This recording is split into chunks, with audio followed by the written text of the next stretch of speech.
The stars themselves seemed to dim when Vorthak moved through space. His massive warship cut through the darkness like a blade, leaving fear in its wake.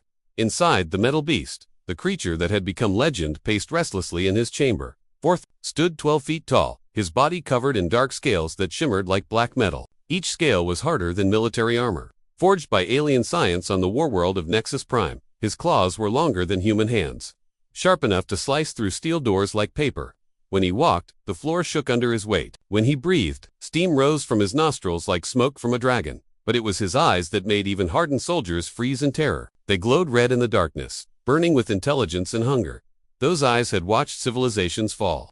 They had seen the last moments of countless warriors who thought they could stand against him. No mercy lived in those crimson depths, only the cold calculation of a perfect killer. The Galactic Council had tried everything to stop him. They sent their best fleets, their strongest weapons, their bravest heroes. Nothing worked. Vorthak destroyed them all with the same terrible efficiency. He did not rage or roar in battle like a wild beast. He killed with the precision of a machine, each movement calculated for maximum destruction. 3 star systems had already fallen to his rampage across the outer rim. The Centauri colonies were nothing but floating debris now. The mining stations of Kepler had gone silent, their metal bones twisted into unrecognizable shapes. Titan Base, once home to 50,000 souls, was now a graveyard orbiting a dying sun. Admiral Kane stood before the emergency session of the Galactic Council, his uniform wrinkled from sleepless nights. His weathered face showed the strain of commanding fleets against an unstoppable enemy. Conventional weapons are useless, he reported, his voice heavy with defeat. Our plasma cannons barely scratch his ship's hull. Energy nets disintegrate. Before they can touch him, even our newest quantum torpedoes explode harmlessly against his armor. The council members shifted nervously in their seats. Representatives from 100 worlds whispered among themselves, their alien voices creating a buzz of fear. Some suggested fleeing to the far galaxies. Others spoke of surrender. None had answers. He learns from every battle, Admiral Kane continued. His armor adapts to our weapons. His tactics improve with each encounter. We are not fighting just a creature. We are fighting evolution itself, constantly becoming deadlier. Meanwhile, far from the terror spreading across the galaxy, life continued peacefully on New Sol. The agricultural world spun slowly around its twin suns, its rice fields golden in the warm light. Farmers worked their land as their ancestors had for generations, unaware that death was coming for them from the stars. 8-year-old Hannah Kim knelt beside the chicken coop behind her family's farmhouse, scattering grain for the hungry birds. Her small hands moved gently, careful not to startle the white hens that clucked and pecked around her feet. She wore simple clothes, a blue dress that her mother had sewn from fabric bought in the village market. "Come here, you silly birds," she said softly, laughing as one brave chicken ate directly from her palm. "Do not push each other, there is enough for everyone." Her parents worked in the distance, bent over the rice plants that grew in neat rows across their land. Dae Kim wiped sweat from his forehead as he checked the irrigation channels. His wife, Soo Jin, moved between the plants, her practiced eye spotting weeds that needed pulling. They had inherited this farm from Dae's father, and his father before him. It was a simple life, but a good one. Their border collie Maru barked playfully as he chased butterflies through the vegetable garden. The dog was Hannah's constant companion, following her everywhere with loyal devotion. She had trained him herself, teaching him to sit, stay, and come when called. Maru obeyed her every word, his tail wagging whenever she spoke to him. The family knew nothing of the terror spreading through the galaxy. They had no news feeds or communication arrays on their remote farm. Their closest neighbor lived 5 kilometers away. The village, with its single spaceport, was a day's journey by hover truck. In their peaceful isolation, the Kim family lived as humans had for thousands of years, tending their land and caring for their animals. But even paradise cannot hide forever from the darkness between the stars. Vorthak's ship was already changing course, drawn by automated distress signals from the fleeing colonial defense fleet. The Warbeast had caught the scent of new prey. His red eyes burned brighter as he studied the star charts, selecting his next target. New Sol appeared on his screens like a blue jewel, defenseless and unaware, perfect for his purposes. The creature that feared nothing, prepared to bring terror to another peaceful world, not knowing that destiny waited for him there in the form of a small girl who spoke gently to farm animals. The hunt was about to begin, but this time, the hunter would become something he had never been before. The emergency alarms screamed across New Sol's capital city like wounded animals. Captain Lee Minho gripped the command chair of his flagship as red warning lights bathed the bridge in blood-colored shadows. His fleet had been tracking Vorthak's warship for 3 days, hoping to intercept the monster before he reached the peaceful farming world. Distance to target, Minho barked at his navigator. 200 kilometers, enclosing fast. "Sir, the creature's ship is not slowing down." Minho's jaw tightened. Every tactical manual said to engage alien threats in deep space, away from civilian populations, but Vorthak followed no rules. The beast seemed to enjoy bringing terror to innocent worlds, feeding on the fear of helpless people. All ships, attack formation, beta. Target his engines and weapon systems, we stop him here, or not. At all. The Colonial Defense Fleet opened fire with everything they had. Plasma beams lit up the darkness like deadly fireworks. Missile volleys streaked toward the alien warship in brilliant trails of light. For a moment, hope flickered in Min's chest as explosions bloomed across Vorthak's hull. Then the creature's ship began to change. Its dark metal skin rippled like liquid, absorbing the energy from their attacks. The hull grew thicker, adapting to their weapons in real time. What had once been smooth surfaces now bristled with new armor plates and defensive systems. Sir, our weapons are having no effect. If anything, we are making his ship stronger. Minho watched in horror as Vorthak's vessel began to return fire. Strange energy beams, unlike anything in human databases, tore through his fleet like paper. The destroyer Soul's Pride exploded in a ball of fire, taking 300 crew members with it. The cruiser Dawn's Light broke apart under the alien assault, its pieces spinning away into the void. All ships, retreat to minimum safe distance. Evacuate the planet. That is our priority now. But even as his remaining ships pulled back, Min knew they had failed. Vorthak's warship plunged through New Sol's atmosphere like a falling star, its hull glowing white-hot from atmospheric friction. The impact came with the force of a nuclear weapon. The crash site stretched 4 kilometers. Across the northern farmlands, ancient trees, some as old as human settlement on New Sol, were vaporized instantly. The shockwave flattened everything within 50 kilometers, turning peaceful rice fields into a smoking wasteland. Toxic gases billowed from the twisted wreckage, painting the sky an ugly green color. Lieutenant Park Ji-woo coordinated the evacuation from the temporary command center in Harmony Village. His communication equipment crackled with panicked voices from across the continent. Sector 7 reports. The creature has emerged from the crash site. Sector 12 has gone silent. All civilian transports maintain safe distance from the northern regions. The beast had survived. Of course it had. Vorthak climbed from the burning wreckage of his ship like a nightmare given form. His dark scales were unmarked by the crash that should have killed anything else in the galaxy. If anything, he seemed energized by the destruction, his red eyes burning brighter than ever. He began to hunt immediately. The first farmhouse he encountered simply ceased to exist, reduced to splinters and dust by casual swipes of his massive claws. The family inside had no time to scream. A patrol of local security forces tried to establish a perimeter. Vorthak tore through their vehicles like they were made of paper, his movements too fast for something so large. Every weapon they brought against him failed. Plasma rifles that could melt through steel barely warmed his scales. Explosive charges that could level buildings bounced off his hide like pebbles. Energy nets designed to hold starship engines disintegrated when they touched him, their molecular bonds unable to contain his alien metabolism. News of the monster's rampage spread. Faster than wildfire, hover trucks loaded with families clogged the highways leading away from the northern territories. Children cried in their parents' arms while adults tried to explain horrors they could not understand themselves. The peaceful world of New Sol had become a scene from humanity's darkest nightmares. Hannah Kim helped her parents load their hover truck with desperate efficiency. Her father Dae threw sacks of rice and emergency supplies into the back, while her mother Sujin gathered their most precious belongings. The family photos, the wedding ring that had belonged to Sujin's grandmother, the deed to their land that represented generations of hard work. Hannah, bring Maru, we must leave now. Her father called. The border collie sensed the fear in the air and whined nervously, pressing close to Hannah's legs. She could hear the distant explosions getting closer, see the green smoke rising from the northern horizon. Something terrible was coming, something that made even the adults afraid. The convoy of fleeing vehicles stretched 4 kilometers along the mountain road.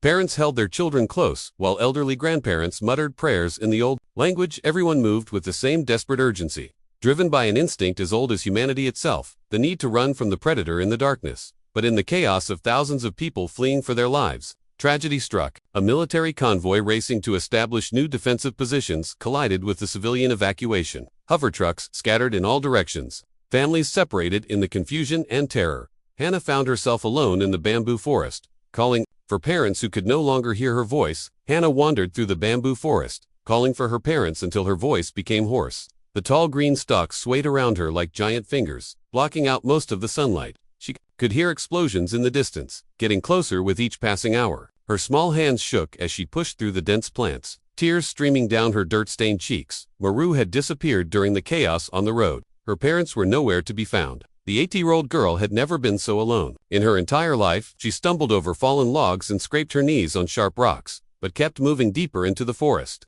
Anywhere seemed safer than the road where the terrible sounds of destruction grew louder. The bamboo began to thin as she reached a small clearing near her family's abandoned farm. The house stood empty, its windows dark and lifeless. The chicken coop was silent, the birds having fled or been taken by her parents. Even the rice fields looked different now, bent and broken by the shockwaves from the distant battle. Then she heard it, a sound like grinding metal mixed with an animal's growl. The bamboo stalks began to crack and fall as something massive pushed through them. Each footstep shook the ground beneath Hannah's feet. Whatever was coming was bigger than anything she had ever imagined. Vorthak emerged from the forest like a living shadow. His 12-foot frame towered over the small clearing, his dark scales reflecting the fading sunlight. Green smoke still rose from scratches on his armor where human weapons had tried and failed to hurt him. His red eyes swept the area, searching for new prey to satisfy his endless hunger for destruction.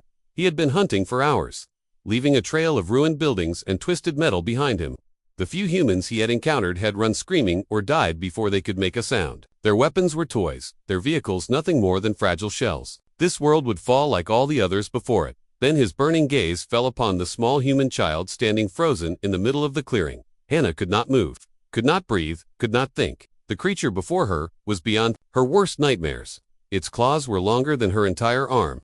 Its teeth gleamed like white daggers in a mouth that could swallow her whole. Those terrible red eyes locked onto hers with the cold intelligence of a perfect predator. Vorthak studied the tiny human with curiosity. Most of his prey ran when they saw him. This one simply stood there, trembling but not fleeing. Perhaps fear had frozen its primitive mind. No matter, one quick strike and it would join the others who had dared to inhabit his hunting ground. He raised his massive claw, razor-sharp talons catching the light. The killing blow would be swift and clean. The small creature would feel no pain as its life ended. Vorthak had perfected the art of death across 1,000 worlds, but as his claw reached its highest point, something unexpected happened. The child's mouth opened, and she spoke a single word with the same firm voice she had used countless times with Maru and the farm animals. Sit. The word hit Vorthak like a physical blow. His neural pathways, engineered for war and conquest, suddenly scrambled as an alien compulsion flooded his mind. His legs, which had never bent in submission to any creature in the galaxy, began to buckle against his will. No, he growled in his own language, fighting against the strange force that gripped him. This is impossible. But his body betrayed him. His massive frame lowered itself until he sat on his haunches like an enormous, deadly pet. His claws remained extended, his eyes still burned with predatory fire, but he could not move from the sitting position. Something in the child's voice had triggered responses buried deep in his bioengineered brain. Hannah blinked in amazement. The monster that had been about to kill her was now sitting like Maru did when she gave him commands. Her fear began to fade, replaced by the same calm confidence she felt when training animals on the farm. "Stay," she said firmly, taking a small step forward. Vorthak's body locked in place. Every instinct screamed at him to rise, to kill, to destroy.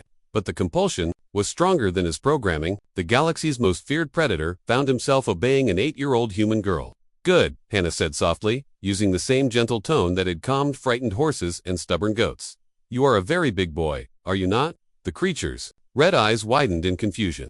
No one had ever spoken to him with kindness. From the moment of his creation, he had known only commands barked by military handlers, the screams of his victims, and the cold silence of space. This small human's voice carried something he had never experienced before. "Down," Hannah commanded, growing more confident with each successful order. Against every fiber of his being, Vorthak lowered himself to the ground. His massive head came to rest on his front claws, bringing him closer to the child's eye level. The position felt strange and humiliating, yet somehow, right, for the first time in his existence, the Warbeast who had conquered star systems felt the alien sensation of wanting to please rather than destroy. The single word that had changed everything echoed in his mind, opening pathways to emotions he never knew existed. The abandoned barn behind Hannah's family farm had become the strangest hiding place in the galaxy. Vorthak lay curled in the corner, like an enormous scaled cat, his red eyes following every movement of the small human who had somehow tamed him. 3 days had passed since their first encounter, and the mighty Warbeast still could not understand what had happened to him. Hannah approached carefully, carrying a metal bucket filled with rice and vegetables from her family's storage cellar. She had been bringing food to the creature twice a day, watching as he ate with surprising gentleness for something with such massive teeth. His table manners were terrible, but he seemed to be trying not to frighten her. "Here you go, big boy," she said softly, setting the bucket within reach of his enormous claws. "I brought extra rice today. You must be very hungry." Vorthak's stomach had been rumbling for hours, but he waited until she gave a small nod before beginning to eat. The strange compulsion that made him obey her commands had grown stronger, not weaker. Every instinct told him to break free, to return to his path of destruction across the galaxy. Instead, he found himself caring more about this tiny human's approval than his own survival. Outside the barn, search teams combed the countryside with growing desperation. Colonel Yoon's voice crackled over military radios as soldiers checked every building, every cave, every possible hiding place where the monster might be lurking. They had no idea that their target was learning to play fetch with a farm girl. "Try this," Hannah said, holding up a long stick she had found near the barn. Dorothy threw it across the hay-covered floor and looked at Vorthak expectantly. The galaxy's most feared predator stared at the stick in confusion. His engineered brain could calculate missile trajectories and plan military assaults, but the concept of retrieving objects for fun made no sense. Yet something in the child's encouraging smile made him want to try. He moved forward slowly, his massive claws clicking on the wooden floor. The stick looked tiny in his mouth, like a toothpick held by a giant. But when he brought it back to Hannah, her face lit up with joy that made his chest feel warm in an unfamiliar way. "Good boy, such a good boy," she praised, reaching up to pat his scaled snout. No one had ever called Vorthak good before. He had been called terrible, unstoppable, the perfect weapon of war, but never good. The word sent strange sensations through his nervous system, triggering responses that his creators had never intended. His tail, which could slice through steel beams, began to wag slightly. During the quiet hours between their games, Hannah would sit beside him and talk about her life on the farm. She told him about Maru, her missing dog, and how she had trained him to be obedient and loyal. She described her parents, who grew the best rice in 3 provinces, and her grandmother, who made wonderful soup on cold winter days. Vorthak listened with growing fascination. His world had been nothing but military bases and battle cruisers, training halls, where young creatures like him learned to kill efficiently. He had never heard of families or homes or the simple pleasure of eating soup with people you loved. The concept seemed as alien to him as his own existence would be to this innocent child. "Where did you come from?" Hannah asked, one evening as she brushed hay from his scales. The repetitive motion seemed to calm him, and she had learned that he liked being groomed. XL tried to explain in his broken understanding of human language, mixed with gestures and simple pictures drawn in the dirt. He showed her images of the war world where he had been born, a place of metal and fire where thousands of creatures like him were bred for conquest. He drew pictures of scientists in white coats who had shaped his body and mind, turning him into something that existed only to destroy. Hannah's eyes filled with tears as she began to understand. "You never had a family," she whispered. "No one ever loved you." The word love was not in Vorthak's vocabulary. His creators had considered such emotions to be weaknesses that would interfere with his combat effectiveness. But as Hannah's small hand rested gently on his massive claw, he began to understand what the word might mean. Each day brought new lessons. Hannah taught him to be patient when she was preparing his food, to stay quiet when aircraft passed overhead, and to control his strength so he would not accidentally break things. In return, he used his enhanced senses to alert her when strangers approached the farm, his low growls warning her to hide until the danger passed. The transformation was remarkable. The creature who had once torn through battle fleets like tissue paper now spent his afternoons learning to stack hay bales without crushing them. His claws, designed to rend armor plating, carefully picked up fallen apples to return to Hannah's basket. The intelligence that had made him the perfect weapon now focused on understanding the needs and moods of one small human child. But their peaceful isolation could not last forever. On the 4th day, as Hannah was teaching Vorthak to respond to hand signals, the barn door exploded inward. Colonel Yoon stood in the entrance with 20 armed soldiers, their weapons trained on the galaxy's most wanted creature. The soldiers expected to find a monster. Instead, they saw something impossible, their greatest enemy sitting calmly beside a human child, his massive head resting in her lap like a devoted pet. Colonel Yoon's finger trembled on his weapons trigger as he stared at the impossible scene. Before him, 20 of his best soldiers stood frozen behind him, their plasma rifles aimed at Vorthak, but their minds struggling to process what they were seeing. The galaxy's most feared destroyer sat peacefully beside a small girl, his massive tail swishing gently through the hay like a contented housecat. "Do not shoot," Hannah said firmly, placing her small hand on Vorthak's enormous snout. "He is good. Now he will not hurt anyone." The soldiers exchanged confused glances. Their enemy scanners showed the same deadly creature that had destroyed 3 star systems, but their eyes saw something that defied all logic and military training. Vorthak made no aggressive moves, showed no signs of preparing for battle. Instead, he seemed to be protecting the child, his body positioned between her and the armed humans. "Step away from the creature, little girl," Colonel Yoon commanded, his voice carefully controlled. "We are here to rescue you." "I do not need rescuing," Hannah replied. "Vorthak is my friend now. Watch. She looked at the massive alien and spoke clearly. Sit up and show them you are friendly. To the soldier's amazement, Vorthak immediately obeyed. He raised himself into a sitting position and, after a moment's hesitation, extended one enormous claw toward the nearest soldier in what could only be described as an attempt to shake hands. The gesture was clumsy and uncertain, but unmistakably peaceful. Lieutenant Park Ji-woo lowered his weapon slowly. Sir, I think we need to contact the science division. This is beyond our understanding. Within hours, the barn became the center of galactic attention. Dr. Choi arrived from the University of New Tokyo with a team of xenobiologists, their equipment filling every corner of the small building. Dr. Lim followed with specialists in alien neurology, all eager to study the impossible bond between human and monster. The readings are extraordinary, Dr. Choi announced after running scan after scan on both Hannah and Vorthak. The child's brain patterns show a unique resonance frequency that appears to override the creature's combat programming, but only when her commands come from genuine care, not from fear or desire to control. News of the taming spread across the galaxy through emergency broadcasts and scientific journals. At first, nobody believed the reports. Video footage was dismissed as elaborate hoaxes. Military commanders insisted that Vorthak was simply planning a trap, waiting for the perfect moment to resume his rampage. But as days turned into weeks, the evidence became undeniable. Hannah and Vorthak appeared in carefully monitored demonstrations, showing skeptical officials how their partnership worked. The former destroyer now performs simple tasks on command, his movements gentle and precise. He could carry heavy objects without damaging them, clear debris from construction sites, and even help with farm work. The most remarkable moment came when Hannah's parents were finally located in a refugee camp on the southern continent. Dae and Sujin had spent weeks searching for their daughter, fearing the worst when they heard about the monster's presence. Near their farm, they arrived at the barn, expecting to find either their child's grave or empty hope. Instead, they found Hannah playing catch with the galaxy's former terror. Vorthak approached the adults carefully, his head lowered in submission. When Hannah introduced him as her friend, he made the same clumsy attempt at a handshake that had startled the soldiers.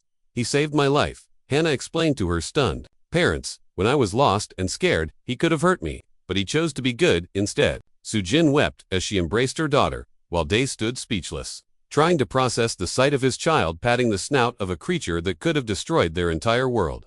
But love and relief overcame fear, and soon the Kim family welcomed their unusual new member. The transformation of Vorthak became the foundation for unprecedented changes across the galaxy. Other species that had been considered untamable began seeking out human companions. The fierce razor wings of Proxima learned to work alongside human pilots. The massive stone crushers of the asteroid belt became partners with human miners. Each successful pairing followed the same pattern that Hannah had discovered by accident. The Galactic Peace Corps established the Human-Alien Partnership Program, with Hannah as its youngest advisor. She traveled to distant worlds with Vorthak, teaching others how to build bonds based on trust rather than dominance. Her simple methods worked across species barriers that had seemed impossible to cross. The secret is not to make them obey, she would tell amazed audiences of diplomats and scientists. The secret is to help them want to be good. Years later, as Hannah grew from child to teenager, Vorthak remained her devoted companion. They watched sunsets from the rebuilt farm on New Seoul, the former weapon of mass destruction now content to help tend rice fields and protect livestock from wild animals. His red eyes had softened over time, burning now with loyalty and affection rather than predatory hunger. The galaxy was safer, because one small girl had seen potential for goodness in the most unlikely place. Her single word had not just stopped a monster, it had started a revolution of understanding that connected species across the stars.